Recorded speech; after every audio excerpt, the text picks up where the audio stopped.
কিছু কিছু ব্যাপার আছে যেগুলোতে রোজা ভাঙে না, কিন্তু আমাদের মধ্যে ব্যাপক সংশয় তৈরি হয়, কনফিউশন তৈরি হয় যে আসলে কি রোজাটা ভাঙলো কিনা। সেগুলো আমরা এবার সেগুলো শুনবো। 3 নম্বর সাব পয়েন্টটা তো ক্লিয়ার যে কিছু কিছু কাজ আছে যেগুলো করলে আসলে রোজা ভাঙে না। Things or actions that don't invalidate the fast, এটা আপনার রোজা ভাঙবে না। সেগুলো কি?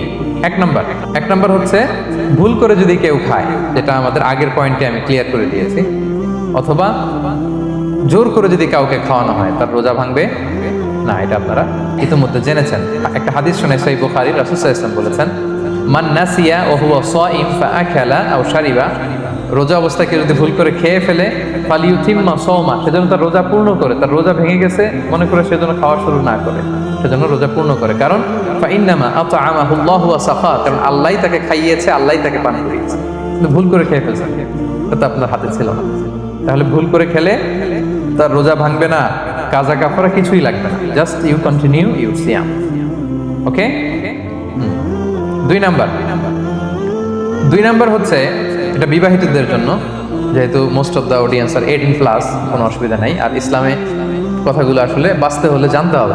সেটা হচ্ছে, আমরা শুনেছি যে বিবাহিতরা ফিজিক্যাল ইন্টারকোর্স যদি করে, দেহ থেকে সিমেন আউট হলে রোজা ভেঙে যায়, কিন্তু স্বাভাবিক মেলামেশাতে রোজা ভাঙে না। কিস করা, হাগ করা হাজবেন্ড ওয়াইফের মধ্যে, এই যে সখ্যতা, এই ব্যাপারগুলো যদি দিনের বেলায় ঘটে, এতে রোজা ভাঙে না।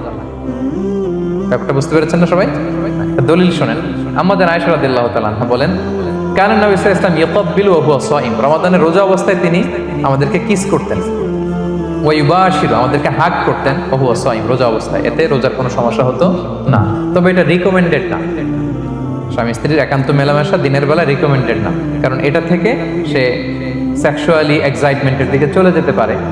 ফলে ভুল করে সে এমন কাজ করে ফেলতে পারে যেটাতে তার রোজাটাই ভেঙে যাবে। আর ইচ্ছা করে রোজা ভাঙলে কি করতে হয়? কাজাও কাফারাও, খবর আছে না? সেজন্য এটা খেয়াল রাখতে হবে। 3 নাম্বার, এটাকে আরবিতে বলে আল ইহতিলাম, ওয়েট ড্রিম, বাংলায় বলে স্বপ্ন দোষ।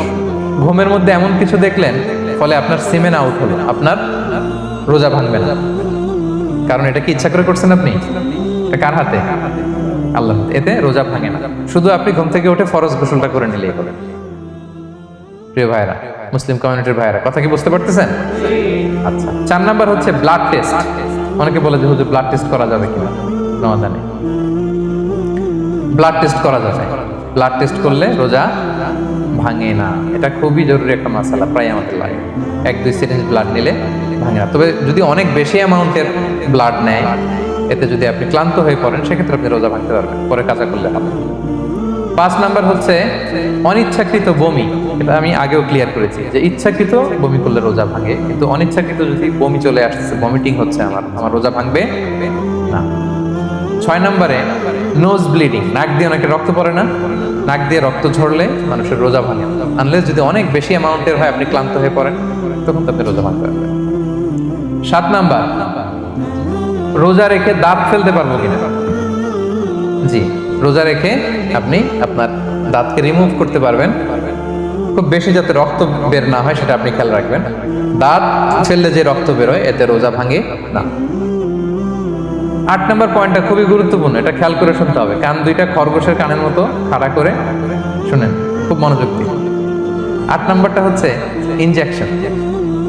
রোজা রেখে ইনজেকশন দেওয়া যাবে কিনা? কিছু কিছু ইনজেকশন দেওয়া যাবে, কিছু কিছু দেওয়া যাবে না। কোনগুলো দেওয়া যাবে না? এনার্জেটিক ইনজেকশন দেওয়া যাবে না। যে ইনজেকশনে ফুড সাপ্লিমেন্টারি আছে, যেটার মধ্যে নিউট্রিশন ভ্যালু আছে, এই ইনজেকশনগুলো দেওয়া যাবে না। এমনও ইনজেকশন আছে যেটা দিলে 7 দিন আপনার আর খাওয়া লাগবে না, একেবারে তরটা যাবে। এরকম ইনজেকশন দেওয়া যাবে? তো আপনি সিস্টেম করে খাইলেন, কেমন যেন, তাই না? আপনি অন্য ওয়েতে দেহে এনার্জি ইনপুট করলেন, এটা করলে রোজা ভেঙে যাবে। তাহলে food supplementary injection, nutrition value আছে এরকম injection, energetic injection, energy boost up করে এরকম ইনজেকশন দিলে রোজা ভেঙে যায়, এগুলো দেওয়া যাবে না। কিন্তু পেইন কিলার যে ইনজেকশনগুলো আছে, এটা দিতে পারবেন। পেইন কিলার ইনজেকশন দিতে পারবেন, অ্যান্টিবায়োটিক ইনজেকশন দিতে পারবেন, অ্যানেস্থেটিক ইনজেকশন দিতে পারবেন, এই জাতীয় মেডিকেশন ইনজেকশনগুলো দিতে পারবেন। কোভিডের যে ইনজেকশন, এগুলো আপনি দিতে পারবেন। এগুলোতে রোজা ভাঙে না, কারণ এগুলোতে আপনার স্টোমাকে কিছু পৌঁছেও না, আপনাকে শক্তিবর্ধক কিছু দেহে প্রবেশও করাচ্ছে না, আপনার এনার্জিও বাড়ে না। আপনার এনার্জি বাড়ে না, আপনার নিউট্রিশন ভ্যালু অ্যাড হয় না, আপনার স্টোমাকে কিছু পৌঁছে না, এই জাতীয় সব ইনজেকশন দেওয়া যায়। ইনজেকশন পয়েন্টটা ক্লিয়ার? 9 নম্বরে কিছু কমন ব্যাপার আছে। এই কমন জিনিসগুলো আমাদের মনের মধ্যে প্রায় প্রশ্ন জাগে যে এগুলো করা যাবে কি যাবে না, এগুলো ক্লিয়ার করি। এর মধ্যে 1 নম্বর হচ্ছে টুথপেস্ট। রোজা রেখে টুথপেস্ট দিয়ে ব্রাশ করা যাবে কিনা, বলেন যাবে কি যাবে না? যাবে, কে কে হাত তুলুন তো দেখি। হ্যাঁ, মাত্র 1 জন, 2 জন, 3 জন, 4 জন, 5 জন, 6 জন, দল ভারী হচ্ছে আস্তে আস্তে। হ্যাঁ, টুথপেস্ট দিয়ে ব্রাশ করা যাবে কি যাবে না? যাবে মাত্র 5 জন। আর যাবে না কয়জন দেখি? যাবে না, অনেকে যাবে না। অনেকে হাত তোলে না, ভাবছে কোন জায়গায় হাত তুলে কোন বিপদে পড়ি। চুপচাপ দেখি যে কোনটা জিতে। যাবে না? যাবে না, দল ভারী না? যাবে? এই সুন্দর বলছে, যাবে কিন্তু না করাই ভালো। যাবে। টুথপেস্ট দিয়ে ব্রাশ করলে রোজা ভাঙে না, তবে যদি খুব স্ট্রং টুথপেস্ট হয় এগুলো ব্যবহার না করা ভালো। দিনের বেলায় মেসওয়াক করা ভালো। হ্যাঁ, মেসওয়াক করলে ওইটা সবচেয়ে সেফ। তবে যদি আপনি টুথপেস্ট দিয়ে ব্রাশ করেন আপনার রোজা ভাঙবে না ইনশাল্লাহ। কেউ কেউ মাকরু বলেছেন, কিন্তু আপনার রোজা ভাঙবে না। মাউথ ওয়াশ সেম, যাবে কিন্তু রেকমেন্ডেড না। হ্যাঁ, গার্গল করতে গেলে আবার ভিতরে চলে যাবে। সিম্পলি কুলি করা যাবে কিন্তু আপনার রোজা ভাঙবে না। কিন্তু দিনের বেলায় আমরা টুথপেস্ট, মাউথ ওয়াশ এগুলো ইউজ না করে কোনটা সাজেস্ট করি? কোনটা? মেসওয়াক করেন তো আপনারা? রাসূল সাল্লাল্লাহু আলাইহি ওয়াসাল্লাম বলেছেন, আমার উম্মতের জন্য যদি কষ্ট না হয়ে যেত আমি প্রত্যেক নামাজের আগে মেসওয়াক করা ফরজ করে দিয়ে যেতাম। কষ্ট হয়ে যাবে, পকেট নিয়ে নিয়ে মেসওয়াক করতে হবে। এবং রাসূল সাল্লাল্লাহু আলাইহি ওয়াসাল্লাম মৃত্যুর আগে ওনার হাতে যে জিনিসটা রেখে উনি শেষ নিঃশ্বাস ত্যাগ করেছেন সেটা হচ্ছে মেসওয়াক। উনি অত্যন্ত অসুস্থ, প্রচন্ড জ্বরে কাতরাচ্ছেন।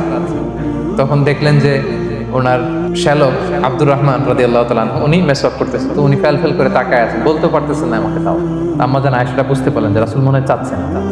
উনি এটা নিয়ে এসে নিজে চাবালেন। রাসূল ইসলাম চাবায় যে নরম করবেন এই শক্তিটাও গায়ে নাই। আম্মা জান নিজে চাবিয়ে রাসূল ইসলামের হাতে দিলেন, রাসূল ইসলাম মেসওয়াক করলেন। এই মেসওয়াক করার কিছুক্ষণ পরে তিনি ইন্তেকাল করলেন।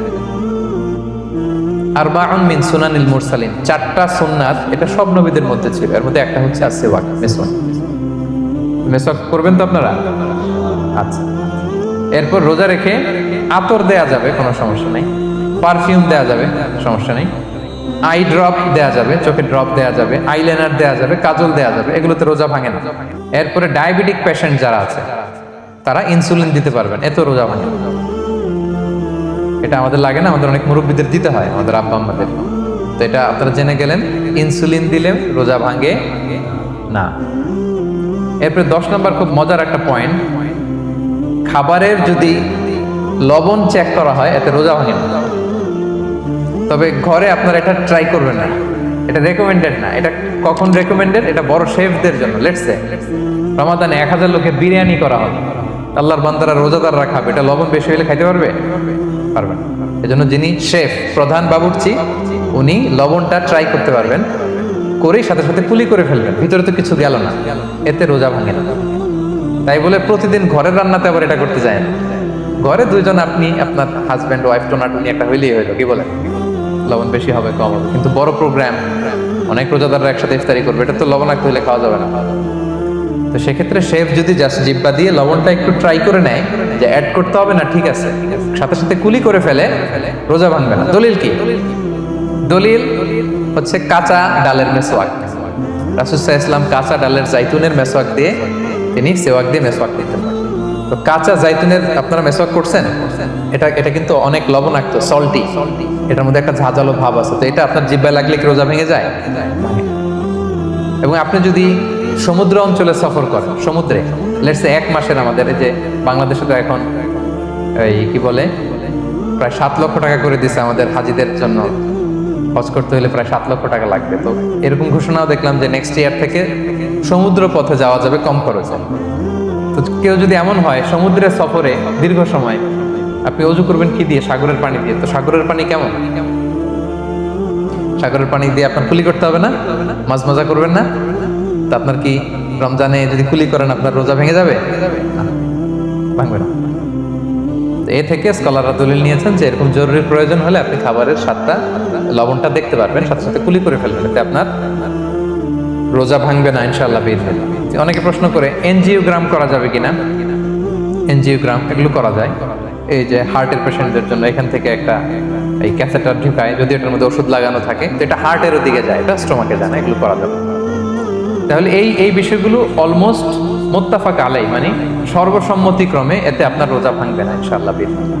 এই পয়েন্টটা ক্লিয়ার না? ক্লিয়ার। এবার কিছু ডিসপিউটেড মাসআলা আছে, মানে যেগুলোর ব্যাপারে ইখতিলাফ আছে, কোন স্কলারদের মধ্যে ভাঙবে ভাঙবে না, এটা আমি একটু ক্লিয়ার করি। এর মধ্যে এক নম্বর হচ্ছে ইনহেলার। অ্যাজমার পেশেন্ট যারা আছে, অ্যাজমা অনেকের দেয়া লাগে না ইনহেলার। ইনহেলার যদি পাফার ইনহেলার হয়, পাফার ইনহেলার যেটা দিয়ে শুধু বাতাস যায়, অক্সিজেন যায়, এটা রোজা ভাঙে না। এটা কি করে না? রোজা ভাঙে না। পাফার ইনহেলার যেটাতে অক্সিজেন পাস করে, রোজা ভাঙবে না। কিন্তু যদি ভ্যাপোরাইজেশন হয়, অথবা একটা আছে DPI, dry powder inhaler, punch করলে একটা পাউডার সহ ভিতরে যায়, অ্যাজমাটা কমায় দেয়, ওই পাউডার দিয়ে করলে কিন্তু রোজা ভেঙে যাবে। ভ্যাপোরাইজেশন হলে বা ডিপিআই ইনহেলার হলে আপনার রোজা ভেঙে যাবে। ইনহেলার ক্লিয়ার তো সবার কাছে? আচ্ছা, এরপরে যাই সামনে। সাপোসিটরি বুঝেন তো না? ডুশ বলে, প্রচন্ড জ্বর কমে না, তখন ডাক্তার বলে যে পায়ু পথে অ্যানাল পিল বলে এগুলোকে, পায়ু পথে এটাকে ইনপুট দিতে হয়। এই সাপোসিটরি এটা একটা ডিসপিউটেড মাসালা। হানাফি স্কুল অফ থটে রোজা ভেঙে যায়। আমরা যেহেতু বেশিরভাগ হানাফি স্কুল ফলো করি, হানাফি মাযহাব, তো আমরা এটাই সাজেস্ট করি সাপোসিটরি না দেওয়া। তবে অন্যান্য স্কলারদের মতে রোজা ভাঙবে না, বিশেষ করে ইবনে তাইমিয়া আলাইহি রাহমার মতে রোজা ভাঙবে না। এখানে প্রসঙ্গ যেটা হচ্ছে, সাপোসিটরি সাধারণত দিতে হয় ইমার্জেন্সি পিরিয়ডে। কি বলেন? জ্বর আর কমে না, কঠিন অবস্থা, তো ওই অবস্থায় তো রোজা এমনি ভাঙা যায়। প্রচন্ড অসুস্থ হলে ভাঙা যায় না রোজা? ভাঙা যায়। তো আপনি রোজা ভাঙবেন, পরে কাজা করে ফেলবেন, সাপোসিটরি দিবেন, অসুবিধা নেই।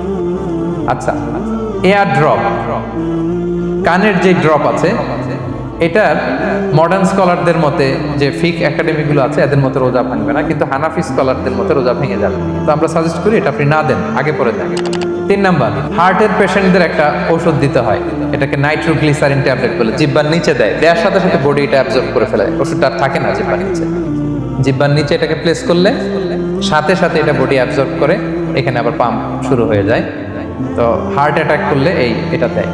আধুনিক যে ফিক একাডেমিগুলো আছে তাদের মতে রোজা ভাঙবে না, কিন্তু হানাফি স্কুল অফ থটে তাদের মতে যেহেতু সম্ভাবনা আছে কিছু চলে যেতে পারে, যদিও যায় না, হানাফি মাযহাব হচ্ছে খুব ইহতিয়াত অবলম্বন করে, অত্যন্ত বেশি সাবধানতা অবলম্বন করে। কিন্তু মডার্ন ফিক একাডেমিগুলো তাদের মতে হার্ট পেশেন্টদের জন্যই নাইট্রোগ্লিসারিন ট্যাবলেট যদি জিহ্বার নিচে রাখেন রোজা ভাঙবে না। হিজামা, কাপিং, হিজামা চিনেন তো? হ্যাঁ, হিজামা করছেন কেউ এখানে? আপনি করছেন, আর কেউ? অনেকে করছে দেখি মাশাআল্লাহ। এটা এখন অনেক পপুলার হচ্ছে, রাসূল সাল্লাল্লাহু আলাইহি ওয়াসাল্লাম কিন্তু করতেন। এখন দেখবেন যে অনেক বড় বড় সেলিব্রিটিরা, অ্যাথলেটরাও করে। এরকম কাপিং এর টিউব আছে, পিঠে একটু কেটে ওটাকে লাগায় দেয়, আস্তে করে এই রক্তগুলো বের করে ফেলে, ব্যথা ট্যাথা, পেইন টেন এগুলো কমে যায়। এখন কিন্তু এটার অনেক প্রচলন পেয়েছে। হানাফি স্কুল অফ থটে হিজামাতে রোজা ভাঙে না, অন্যান্য স্কুল অফ থটে ভাঙে। তো হিজামা তো ইমার্জেন্সি কিছু না, আমার দিনের বেলায় কেন রমজান মাসে হিজামা করা লাগবে? আমি ইফতারের পরে হিজামা করলাম। আচ্ছা, ব্লাড ডোনেশন করলে রোজা ভাঙবে কিনা? এক ব্যাগ যে রক্ত নেয়, ভাঙবে কিনা?